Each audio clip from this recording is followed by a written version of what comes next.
Hello friends, welcome to my channel visa guide देखने वाले आपसे फ्रेंड्स का हार्दिक स्वागत करता हूं। फ्रेंड्स, आज मैं आपसे बात करूंगा फेडरल रिपब्लिक ऑफ सोमालिया के बारे में और इसका वीज़ा आप कैसे ले सकते हैं। इसका मैं डिटेल आपको दूंगा और सब कुछ बताऊंगा आपको इस वीडियो में।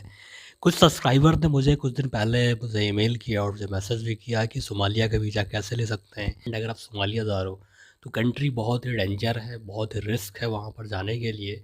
तो आप वहाँ पर अगर आपको कोई बहुत ज़रूरी काम है तो ही आप जाइए। ट्रैवलर्स वहाँ पे बहुत ही कम जाते हैं।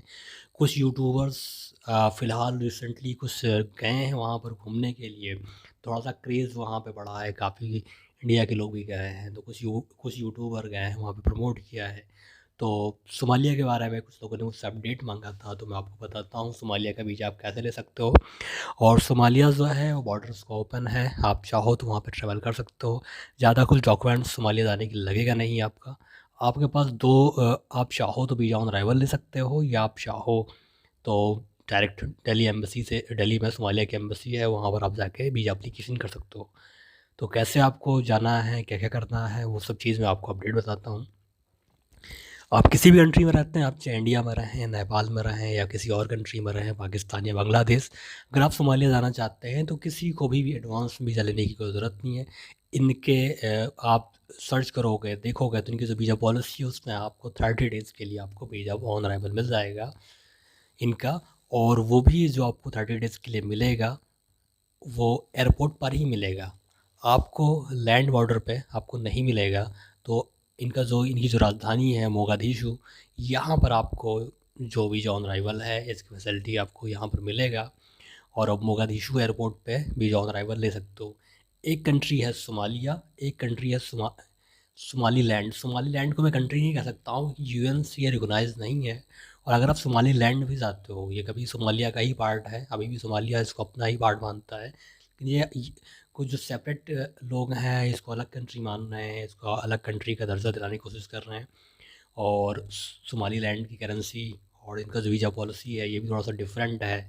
तो सोमालीलैंड अगर आप जाते हो तो $30, और यहाँ पर भी आपको वीज़ा ऑन अराइवल मिलेगा और सोमालिया में भी आपको वीज़ा ऑन अराइवल मिलेगा।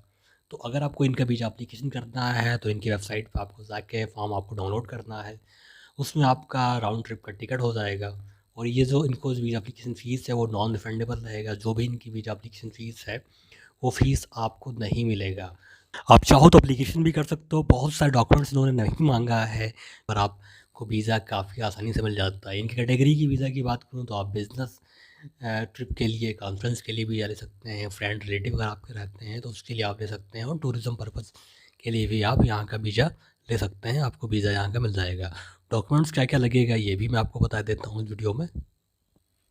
अगर आपके पास वीज़ा एडवांस में होगा तो आप बाय रोड भी आप सोमालिया जा सकते हैं, लेकिन अगर आपको वीज़ा ऑन अराइवल लेना है तो आपको इंटरनेशनल एयरपोर्ट पर ही मिलेगा।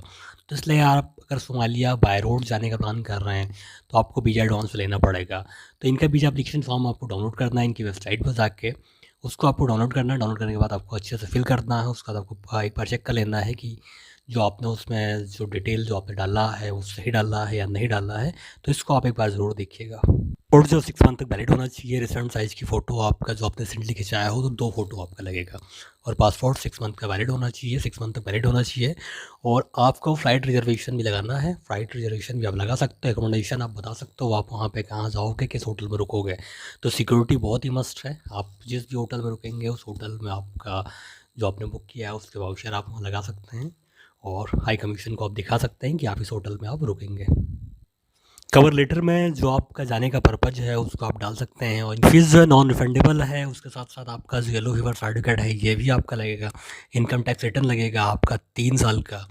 और पोलियो का सर्टिफिकेट होता है, अगर अफ्रीका में आप किसी भी कंट्री में जा रहे हैं तो एक पोलियो सर्टिफिकेट होता है, तो ये भी आपका लगेगा। ये सारे डॉक्यूमेंट्स आपके लगेंगे जो मैंने आपको बता दिया। येलो फीवर सर्टिफिकेट, पोलियो का सर्टिफिकेट आपका लगेगा, और उसके बाद आप एप्लीकेशन कर सकते हैं। और इनका जो प्रोसेस टाइम है वो आपका 2 से 3 दिन लगेगा। वीज़ा एप्लीकेशन की फ़ीस की तो इनका जो सिंगल एंट्री वीज़ा एप्लीकेशन की फ़ीस है वो 12,000 रुपये है। और जो मल्टीपल एंट्री वीज़ा फ़ीस है इनका 1 साल का वो है 20,000 रुपये।